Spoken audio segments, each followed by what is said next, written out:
سب سے پہلے حضرت مفکر اسلام شہزادہ غوث اعظم ڈاکٹر پیر سید عبد القادر جیلانی شاہ صاحب کی ویڈیوز کو حاصل کرنے کے لیے جیلانی میڈیا کے یوٹیوب چینل کو سبسکرائب کریں اور بیل آئیکن کلک کریں۔ ویڈیوز اچھی لگے تو تھمز اپ دیں۔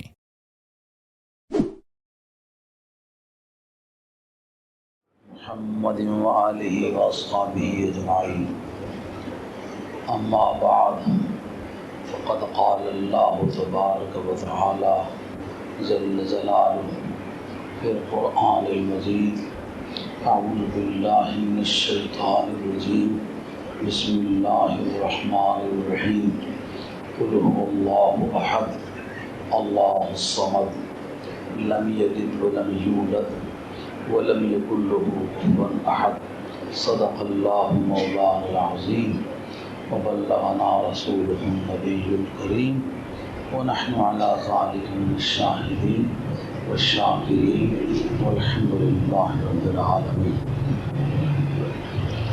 إن الله وملائكته يصلون على النبي يا أيها الذين آمنوا صلوا عليه وسلموا تسليما۔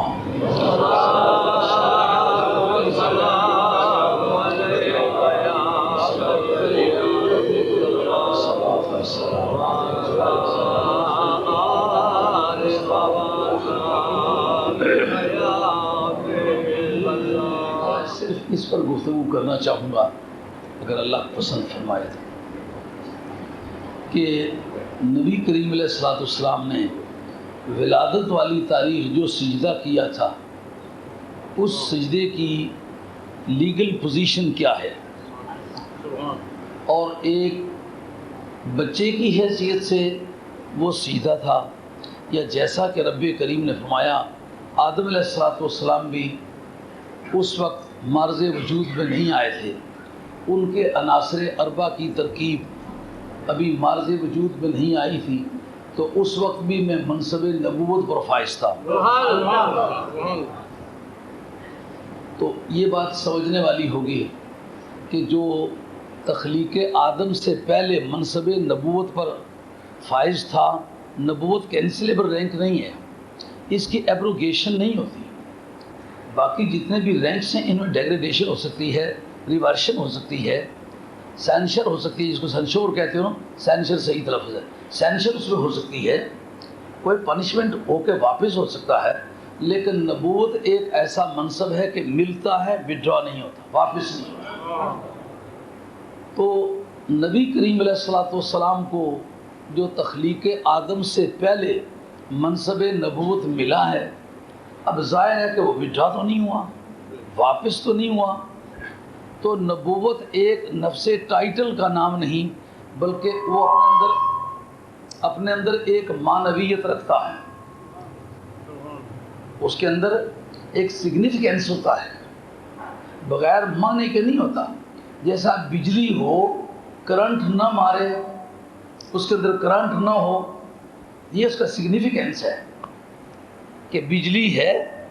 اگر بجلی کو آپ پکڑیں تو وہ ایک شیر خوار بچے کی طرح آپ کے ہاتھوں میں کھیلنے لگ جائے تو بجلی نہیں ہے۔ پھر اگر کرنٹ مارے، ہاتھی کو بھی مارے تو ہاتھی کی چاروں ٹانگیں الٹی ہو جائیں تو پھر وہ بجلی، یہ اس کی سگنیفیکینس ہے، اس کا معنی ہے۔ تو پھر یہ دیکھنا ہوگا یہ جتنی منزلیں نبی پاک علیہ السلام کے ظہور تک گزری ہیں، اس میں وہ منصب نبوت کار فرما تھا کہ نہیں تھا؟ بات میری پلے پڑ رہی ہے؟ یعنی یہ حدیث جو ہے کہ کنت نبیم و آدم و بین الماء والطین، یہ تقریباً اہل سنت والجماعت کی ہر میٹنگ میں آپ نے سنی ہوگی، لیکن اس پر تھوڑا سا آپ تبصرہ فرما لیں تاکہ آپ کے سامنے اس کے اصل حقائق کی نقاب کشائی ہو۔ آپ اس کی جو بیک گراؤنڈ ہے سے پس پردہ جا کے جھانک کے دیکھیں کہ اس حدیث کی تہ میں کس قدر معنی کے سمندر تلاطم مار رہے ہیں۔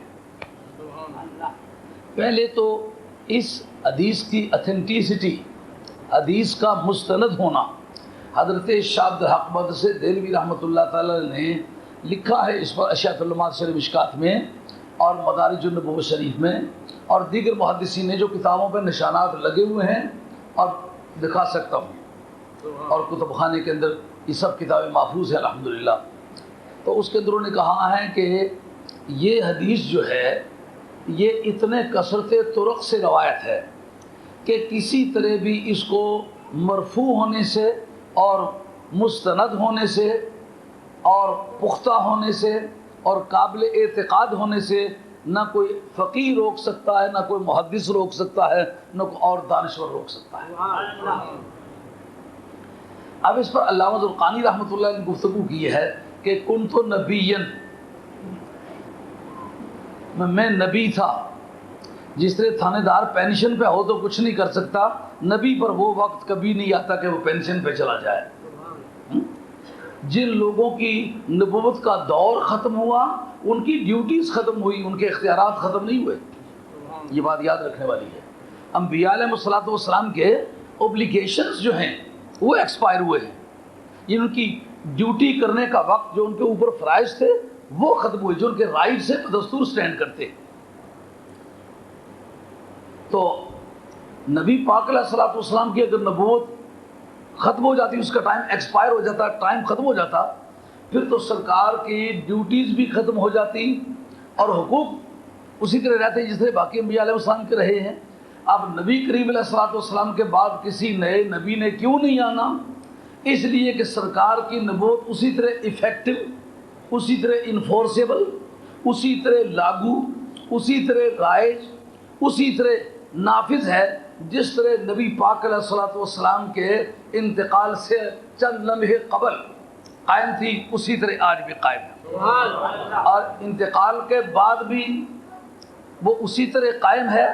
اگر اس میں ہوا ہے تو یہی ہوا ہے کہ اس کی صلاحیتوں میں سرکار کی ڈیوٹی ختم ہو کر سرکار کے حقوق میں اضافہ ہو گیا ہے. اضافے کی کیا دلیل ہے میرے پاس؟ وَلَلْآخِرَةُ خَيْرٌ لَكَ مِنَ الْأُولَىٰ. جو دن آئیں گے پہلے سے حالات اچھے ہوں گے، پہلے سے صورتحال اچھی ہوگی، پہلے سے اختیارات اچھے ہوں گے، پہلے سے معجزات زیادہ ہوں گے، پہلے سے امت زیادہ ہوگی، پہلے سے ذکر زیادہ ہوگا. پہلے کوئی صرف بیٹھ کے درود پڑھتا تھا، پھر کھڑے ہو کر کے بھی پڑھے گا. جب کھڑا ہونے سے روکا جائے گا تو چل کے پڑھے گا. جب چل کے پڑھنے سے روکا جائے گا نعرے مار کے پڑھے گا. جب اکیلا پڑھنے سے روکا جائے گا انجمن بنا کے پڑھے گا. جب انجمن سے روکا جائے گا تو پوری دنیا کا ہجوم بنا کے، حتیٰ کہ رکتے رکتے گرمی قیامت میں جائے گا جب سب انبیاء اکٹھے ہوں گے، سب اولیاء اکٹھے ہوں گے، ساری امتیں اکٹھی ہوں گی. اس وقت درود پڑھنے والا کہے گا مجھ سے خدمت کے قدسی کہیں ہاں رضا.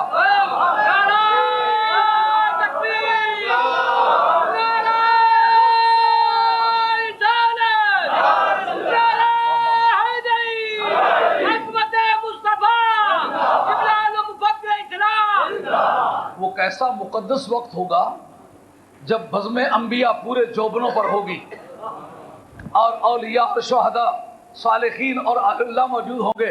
اس وقت نبی پاک کا ایک عاشق زار اس انتظار میں ہوگا کہ مجھ سے خدمت کے قدسی کہے ہے رضا.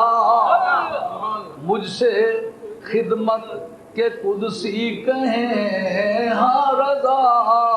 مصطفیٰ جان رحمت پہلا کو سلام. تو یہ وَلَلْآخِرَةُ خَيْرٌ لَكَ مِنَ الْأُولَىٰ.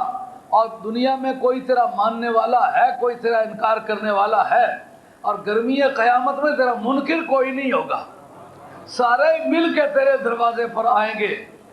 تیرے ہی دامن پہ ہر آسی کی پڑتی ہے نگاہ.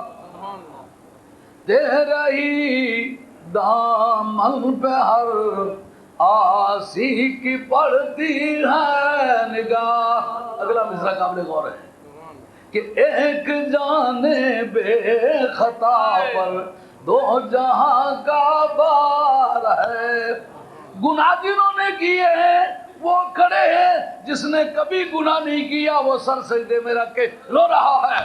ہائے ہائے ہائے.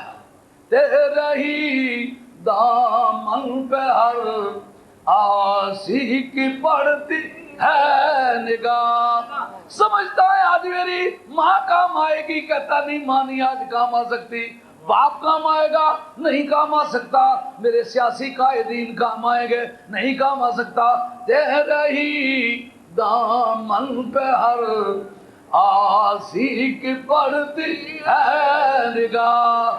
اور رونے والے پیارے کیوں رو رہے ہو, تم نے تو گناہ کیا ہی نہیں. ایک جانے بے خطا پر دو جہاں کا بار ہے.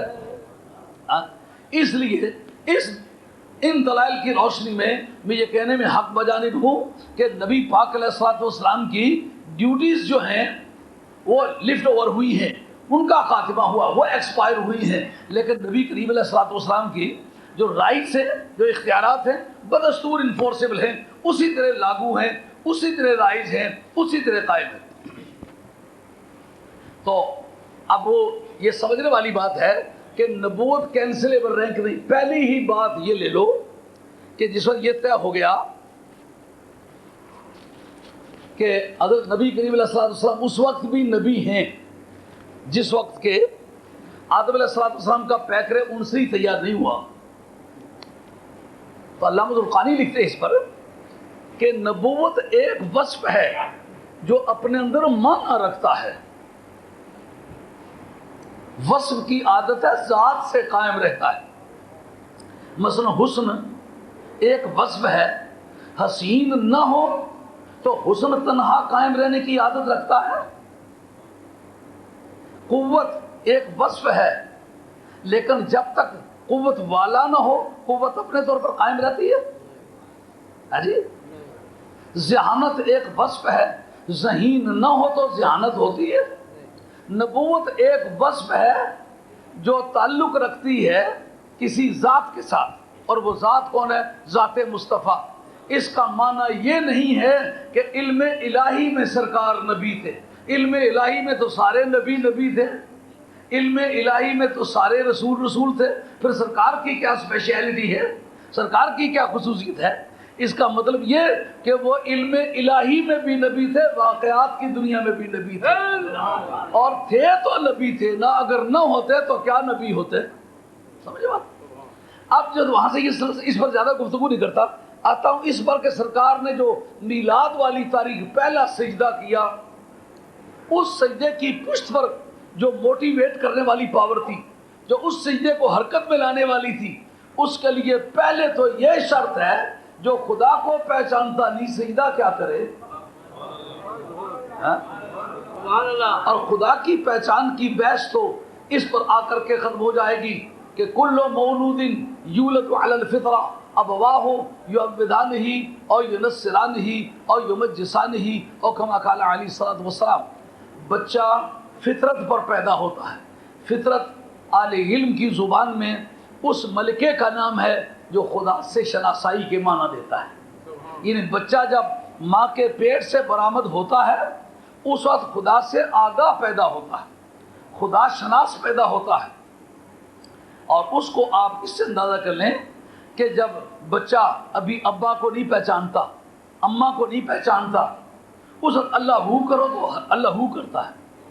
اور میں نے یہ امریکہ میں کر کے دیکھا, یہودیوں کے بچوں کے سامنے, انگلستان میں, یورپین کنٹری میں, اسکینڈینیوین کنٹری میں, ڈینمارک میں اور ناروے میں, سویڈن میں, ڈچ لوگوں کے بچوں کے سامنے اللہ ہو کر کے دیکھا.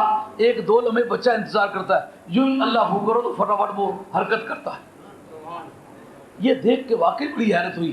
ہم تو یہ سمجھتے ہیں کہ مسلمانوں کا جو ایٹماسفیئر ہے, اس اپنے ایٹماسفیئر کی وجہ سے وہ اپنا, جس کو ایکالوجی کہتے ہیں, اپنے ماحولیات کے دباؤ کی وجہ سے وہ حرکت کرتا ہے. لیکن جب کافروں کی دنیا میں یہ کر کے دیکھا تو پھر تو وہ اپنے ایکالوجی کی وجہ سے تو نہیں کرتا, اپنے ماحولیات کی دباؤ کی وجہ سے تو نہیں کرتا. معلوم ہوتا کو پیچھے اس کی تار جڑی ہوئی ہے جس کے حرکت کرنے کی وجہ سے وہ حرکت کرتا ہے. اور اس پر مغربی دانشوروں نے مسٹر ویلین نے لکھا ہے, اور مسٹر ڈیوڈ کر نے لکھا ہے, مسٹر گب نے لکھا ہے. کہتا ہے کہ تم یہ بات مان جاؤ یہ تمام آسمانی مذاہب کی مصدقہ بات ہے، کہتا ہے روح انسانی خدا کے پڑوس میں رہتی ہے، خدا کی مجلس میں رہتی ہے، وہ خدا سے اتر کے نیچے آتی ہے، اور پھر جس مجلس میں کوئی بیٹھ کے اٹھے اس مجلس کی تاثیرات ہمراہ لے کر چلتا ہے۔ آگ کے پاس بیٹھنے والا حرارت لے کے چلتا ہے، اور عطریات بیچنے والے کے پاس بیٹھ کر اٹھنے والا خوشبویات لے کے چلتا ہے۔ ایک غم نصیب ماں کے پاس بیٹھ کے اٹھنے والا درد بری آہیں لے کر کے اٹھتا ہے، ایک عاشق رسول کے پاس بیٹھنے والا آنسوؤں کی برسات لے کے اٹھتا ہے۔ اسی طریقے سے خدا کی مجلس میں بیٹھ کے اٹھنے والا وہ ہیونلی کوالٹی رکھتا ہے، یعنی اس کے اندر خدا کی صفات کا ریفلیکشن ہوتا ہے، خدا ذوالجلال کی جو صفتیں ہیں اس کا ریفلیکشن ہوتا ہے۔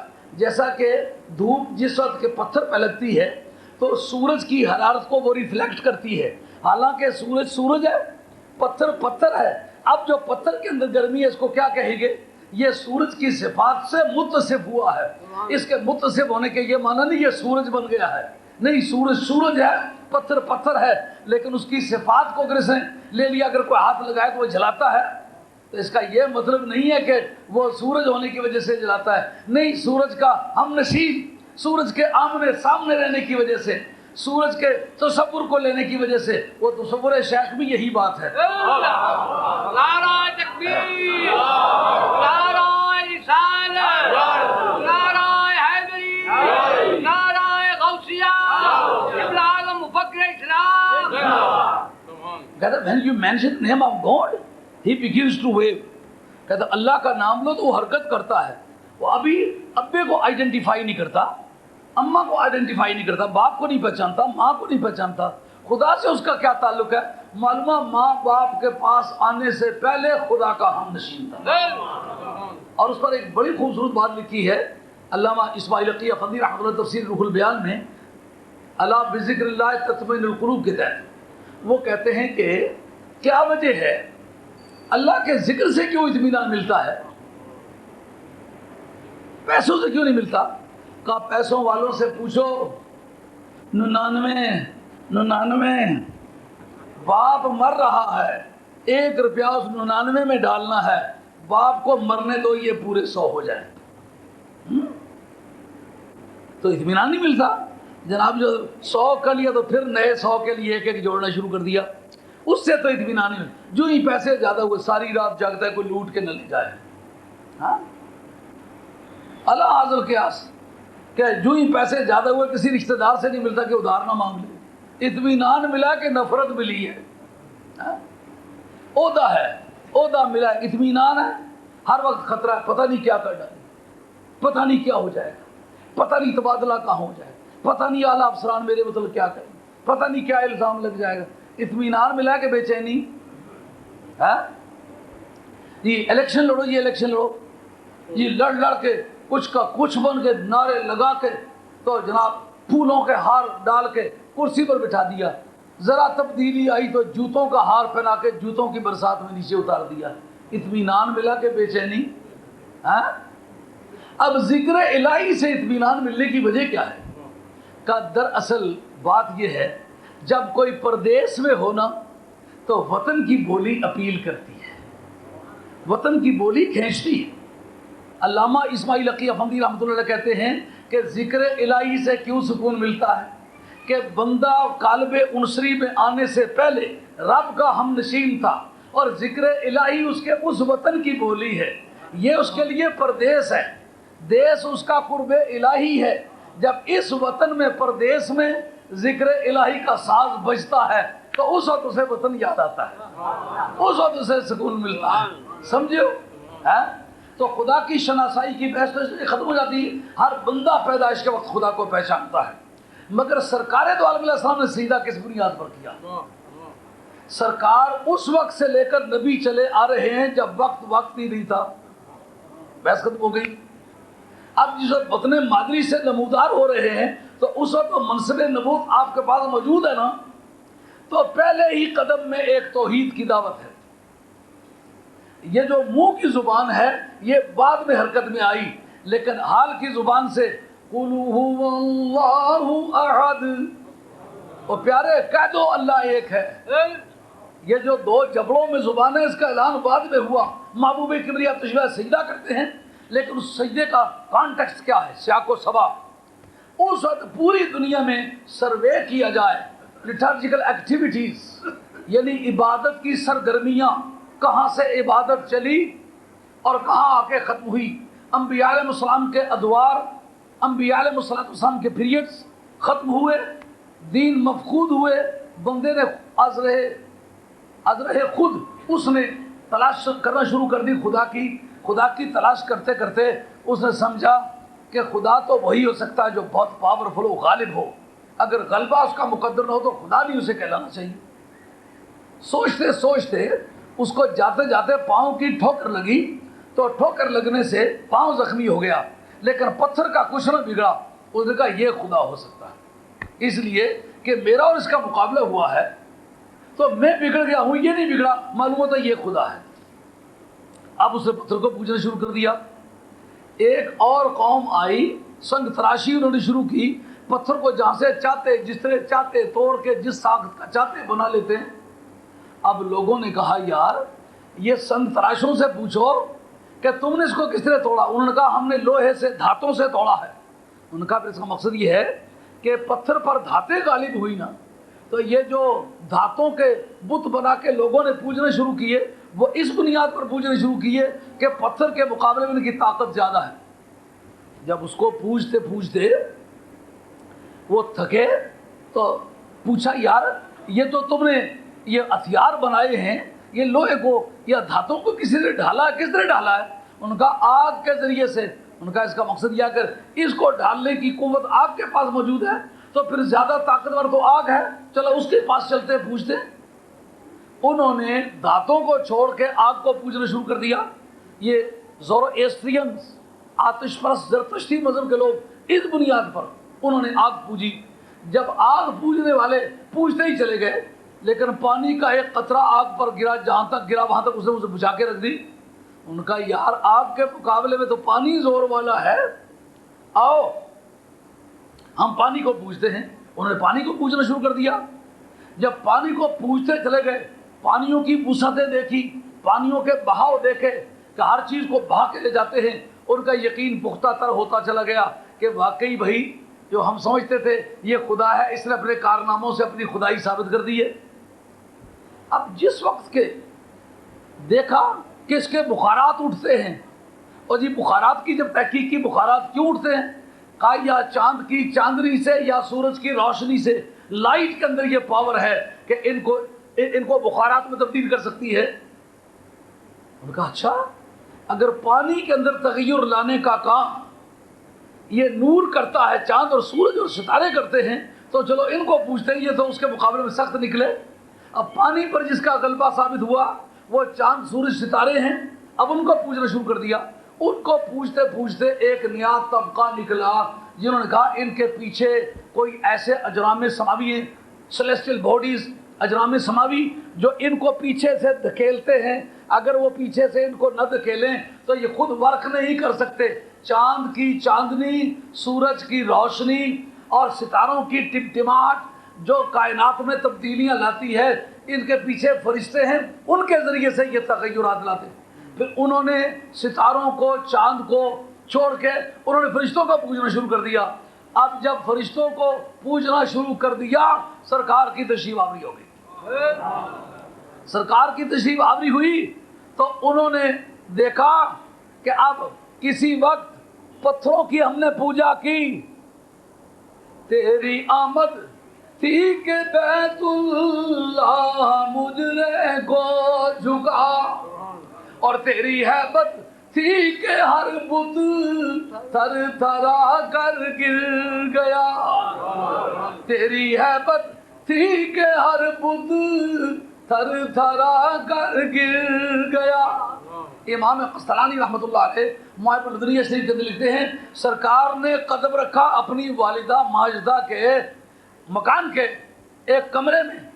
آپ اگر مکہ شریف جائیں تو جو اس کا شمال مشرقی کونا ہے نا، اس سے کوئی 200 گز کی بلندی پر پہاڑ کے وسط میں، وہاں سے سڑک سے کبھی قریب سے گزرتی ہے، وہاں ایک پرائمری اسکول ہے۔ یہ پرائمری اسکول نبی پاک علیہ السلام کا مولود شریف ہے۔ سرکار کی ولادت گاہ ہے، اس جگہ قدم رکھا.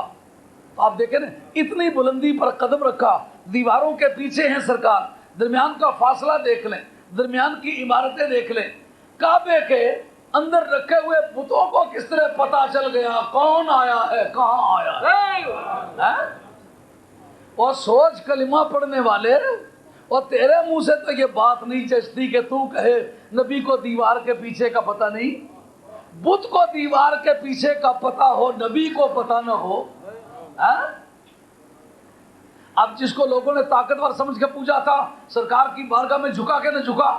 کعبے کو خم آ گیا، ساری دنیا کعبے کی طرف منہ کر کے جھکی ہوئی ہے. پوچھا کعبے تم کس کی طرف منہ کر کے جھکے ہوئے ہو؟ کہا وہ گنبد خضرا کا شہنشاہ، وہ دونوں جہان کا راج دلارا، وہ عرش مولا کا تخت نشین.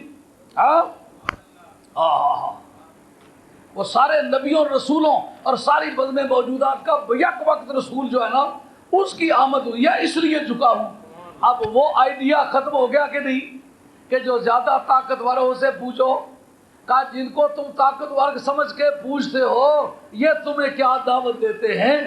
یہ میری طرف اگر منہ کر کے جھکے ہیں تو یہ تو میری دعوت دے رہے ہیں. اب میں بتاؤں گا اس دعوت کے معنی کیا، مجھے خدا سمجھ کے نہیں پوچھنا. آؤ. تیری آمد تھی کہ بیت اللہ مجرے کو جھکا، اور تیری حیبت تھی کہ اربت تھر تھرا کر گر گیا. اس کے بعد جو بحیرہ سماوا کو، اسی کو بحیرہ ساوا بھی نام ہے، بحیرہ طبریہ کو، یعنی وہ جھیل جو شام کی سرزمین میں تھی، اس کو پوجنے کے لیے جس وقت لوگ وہاں گئے تو دیکھا کہ آگے جھیل خشک ہے. اور جھیل آج کیوں خشک ہو گئی ہو؟ کہ آ گیا وہ نور والا جس کا سارا نور ہے.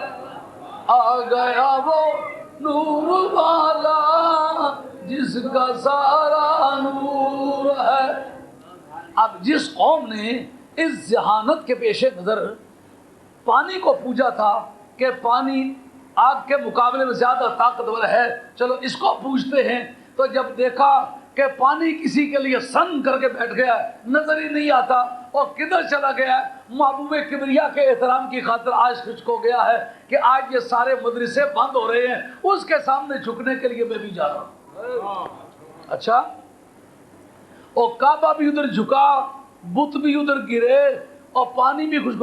آئیے آگ، جب پجاری گئے آتش کدے میں تو دیکھا کہ 1000 برس لگاتار جس میں آگ جلی تھی، اب پوجنے کے لیے گئے تو سارے کوئلے، آگ نہیں ہے. اور پوچھا کیوں نہیں ہے؟ کہا آگ سے زیادہ زور والا آ گیا ہے. اور کیا ایران میں آ گیا؟ کہا نہیں، قدم تو اس نے مکے میں رکھا ہے لیکن بزم ہستی میں اس نے قدم رکھا ہے، اس لیے اب وہ تمام جھوٹے مدرسے بند ہو گئے. جنہوں نے خدا سمجھ کے پوچھا تھا، اب ان کے آئیڈیا کو چیلنج ہو گیا کہ نہیں ہو گیا؟ اگر طاقت بنیاد تھی تو پھر مانا یہ بنے گے نا کہ اگر طاقتور کو پوچھتے ہو تو پھر ادھر آ جاؤ، اس کو پوچھو کہ ان سے زیادہ طاقتور ہے. یہ ساری کائنات کی دعوت مل کے کیا بن رہی ہے؟ اب دیکھا کہ ان کو پانی کو خشک کرنے والی طاقت جو ہے وہ چاند کی چاندنی یا سورج کی روشنی بخارات اٹھاتی ہے. تو ابے چاند تو کا اشارہ تو کر کے دیکھیں، جس منزل پہ کریں گے ان کی مرضی پا گیا سورج پھرا الٹے قدم، اور ان کی انگلی اٹھ گئی ماں کا کلیجہ جل گیا. ان کی انگلی اٹھ گئی ماں کا کلیجہ جل گیا. اور حضرت مائی شفا عبد الرحمن ابن عوف رضی اللہ عنہ کی والدہ ماجدہ، کتاب امام قسطلانی کی مواہب الدنیا میرے پاس الحمدللہ کتاب موجود ہے، حوالہ لگا ہوا موجود ہے. علامہ زرقانی نے پر بڑا خوبصورت تبصرہ فرمایا ہے. کہتی ہیں کہ آسمانی ستارے ڈھلک کے اتنے قریب ہوئے کہ اندر تو سرکار کی وجہ سے روشنی لگے. میں نے کہا یہ باہر سے روشنی کس طرح آ رہی ہے؟ نور اندر نور باہر کوچا کوچا نور ہے، آ گیا وہ نور والا جس کا سارا نور ہے. کہتے ہیں میں باہر نکلی تو ستارے اس قدر جھکتے چلے آئے، میں ڈر کے نیچے دبک کے بیٹھ گئی کہ کہیں مجھ میرے سر پر نہ گر جائیں. جنہوں نے ستاروں کی طاقت تسلیم کر کے بالادستی کی بنا پر خدا سمجھا تھا، اب جس وہ سرکار کی بارگاہ میں جھکتے ہیں تو مانا تو پرانے کانٹیکسٹ کے مطابق یہ بنتے ہیں نا کہ جو زبردست ہو وہ خدا ہے. تمہارے عقیدے کی جو رفتار ہے وہ تو یہ بتاتی ہے اب یہ خدا ہے، معاذ اللہ ثم عیاذ باللہ.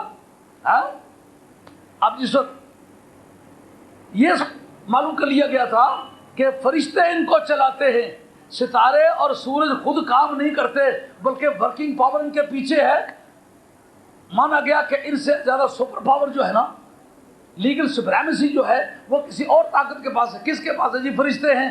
اچھا اب فرشتوں کا چیک کرتے سرکار کے میلاد کے وقت کہاں ہے؟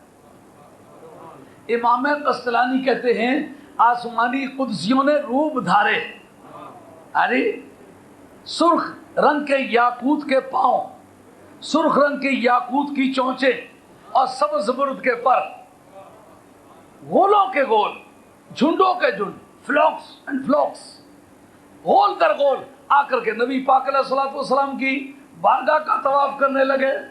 سیدہ فرماتی ہیں کہ چھت نہیں ہے میرے مکان کی، میں دیکھتی ہوں کہ فضا میں وہ پرندے ہیں اور وہ منظر دکھائی دیا کہ زندگی میں نہ کبھی دیکھا، نہ کبھی سنا، نہ کبھی پڑھا اور نہ آج تک کوئی کہہ سکتا ہے. جو یہ سوچ تھی کہ جی فرشتوں کو پوجو کہ یہ ستاروں سے سخت ہیں، سورج سے سخت ہیں، چاند سے سخت ہیں، جب ان کو سرکار کی بارگاہ میں اس حالت میں دیکھا تو دعوت کیا ملی کہ اب اس کو پوجو. اگر طاقت کی بنیاد پر پوجتے چلے آئے ہو تو جب یہ ساری طاقتیں جو خدا مانی جا چکی تھی سرکار کی بارگاہ میں جب جھکی اس وقت سرکار کے سجدے کی قیمت بڑھتی ہے. اس وقت جو سرکار نے سجدہ کیا اس کا ترجمہ اعلیٰ حضرت فاضل بریلوی اپنے خوبصورت الفاظ میں کرتے ہیں کہ پیش نظر یہ نو بہار سجدے کو دل ہے بے قرار. پتھروں کے بنے ہوئے بتوں نے ادھر جھک کے سلامی کر کے ان کی بالادستی کو مان لیا. پتھروں کو توڑنے والے اوزار نے ادھر اس بارگاہ میں جھک کے سرکار کی برتری کا اعلان کر دیا. اس کو پگھلانے والی آگ نے بجھ کے سرکار کی برتری کا اعلان کر دیا اور پانی جو آگ کو بجھاتا تھا اس نے ادھر جھک کر کے سلامی کر کے سرکار کی برتری کا اعلان کر دیا. ان پر بالادستی رکھنے والے ستاروں نے سرکار کی بارگاہ میں جھک کر کے سرکار کی برتری کا اعلان کر دیا. ان کو چلانے والے فرشتوں نے سرکار دو عالم علیہ السلام کی بارگاہ میں جھک کے سرکار کی برتری کا اعلان کر دیا. تو اعلیٰ حضرت یہ سارا کانٹیکسٹ مل کے ایک اور بات سنو پھر اس کے بعد یہ اعلیٰ حضرت کا شعر سنا کے تقریر ختم کرتا ہوں. جس وقت حضرت ابراہیم علیہ السلام کا مناظرہ نمرود مردود کے ساتھ ہوا تھا، جس جگہ جا کے سرنڈر ہوا تھا نمرود، وہ کیا تھی؟ ان اللہ یأتی بالشمس من المشرق فأت بها من المغرب. خدا کہلانا چاہتا ہے تو یوں کر، میرا خدا تو مشرق سے سورج کو طلوع کرتا ہے، تو مغرب سے طلوع کر کے دکھا. مغرب سے سورج طلوع کر کے دکھائے خدا کہلانے کا مستحق ہے بھائی. قرآن عظیم میں یہ جو کنٹروورسی ذکر کی ہے، یہ مناظرہ اور یہ بحث ذکر کی ہے، اس میں یہ بات واضح ہوئی کہ نہ ہوئی؟ قرآن مجید نے اس کی تردید تو نہ کی کہ حضرت ابراہیم علیہ السلام کا یہ فارمولہ غلط تھا. جب انہوں نے ریزننگ کرتے وقت خدا کی خدائی اور پروردگار عالم کی الوہیت پر اس کو دلیل ٹھہرایا کہ سورج کو بجائے مشرق کے مغرب سے طلوع کر کے دکھانا یہ خدا کی شان ہے. تو جب غزوہ خیبر سے سرکار واپس تشریف لائے، حیدر کرار کی نماز قضا ہو گئی، سرکار ان کے زانو مبارک پر سر رکھ کے سو رہے ہیں، نماز قضا ہو گئی. واہ علی تو کتنا فقیہ ہے. فاروق اعظم اقدانا علی، ہم میں سب میں چوٹی کا قاضی علی ہے. عالمنا علی، ہم سب میں بڑا دانشور جو ہے عالم اسلام کا وہ علی ہے. علی جیسا بندہ، اور نیند بندے کی، نماز خدا کی، اور خدا کی نماز قضا ہو رہی ہے، بندے کی نیند کو نہیں چھیڑ رہا. کیوں نہیں چھیڑ رہا؟ نمازیں گر قضا ہوں پھر ادا ہوں، نمازیں گر قضا ہوں پھر ادا ہوں، پر نگاہوں کی قضائیں کب ادا ہوں. اب جب سورج ادھر سے لوٹا تو قرآن کی ایک آیت بھی مل گئی نا، جو سورج کو ادھر سے طلوع کر کے دکھائے وہ خدا ہوتا ہے. ادھر پتھر جھکے، آگ بجھی، پانی خشک ہوا، ستارے ڈھلکے، آسمانوں کے قدسی سارے سرکار کے میلاد کے موقع پر آ کے دروازے پر کھڑے ہوئے، تو بالا دستی کی بنیاد پر یا قرآن کے اندرونی شہادت کی بنا پر جس کو خدا کہنا چاہیے وہ تو کوالیفیکیشن پوری نظر آ رہی ہے. اس جگہ سرکار کے پہلے سجدے کی قیمت بڑھتی ہے. اعلیٰ فرماتے ہیں یہ سارے دلائل مل کے کہتے ہیں کہ پیش نظر یہ نو بہار، سجدے کو دل ہے بے قرار، پر روکیے سر کو روکیے رے، روکیے سر کو روکیے، ہاں یہی امتحان ہے. سورج کہے مجھے جھکنے دو، چاند کہے مجھے ٹوٹنے دو، ستارے کہیں مجھے بارگاہ میں گرنے دو، اور آسمانوں کے کرسی کہیں کہ سرکار کی بارگاہ کا پردکھنا کرنے دو. ایسی حالت میں وہ پوجنے والے کیا سوچتے ہوں گے؟ سرکار نے سر سجدے میں رکھ کے میلاد کی تاریخ واضح کر دیا. یہ سارے کمالات جو دیکھے ہیں نا تم نے، یہ خدا کے دیے ہوئے ہیں. میں بندہ خدا ہوں، میری زندگی سجدے سے شروع ہو رہی ہے، اور میلاد منانے والے سجدے کا تو بھی پابند ہو جائے. سجدہ قرب الہی کا ذریعہ ہے. وقت اور ہوتا تو میں اس پر مزید گفتگو کرتا کہ یہ پہلے سجدے کی بیک گراؤنڈ کیا ہے. غالباً اتنی بات آپ کو پتہ چل گئی ہوگی کہ سرکار نے جو میلاد کی تاریخ پہلے سجدہ کیا، اس کا حاصل جو بنتا ہے وہ اعلیٰ حضرت کی زبان میں نکل آتا ہے کہ پیش نظر یہ نو بہار، سجدے کو دل ہے بے قرار. یہ سارے دلائل مل کے پہلا مصرع بنتے ہیں. لیکن نبی پاک کا سجدہ، اور روکیے سر کو روکیے، ہاں یہی امتحان ہے. یہ تھا آج کا بیان، اختتام پذیر ہوتا ہے. اللہ قبول فرمائے.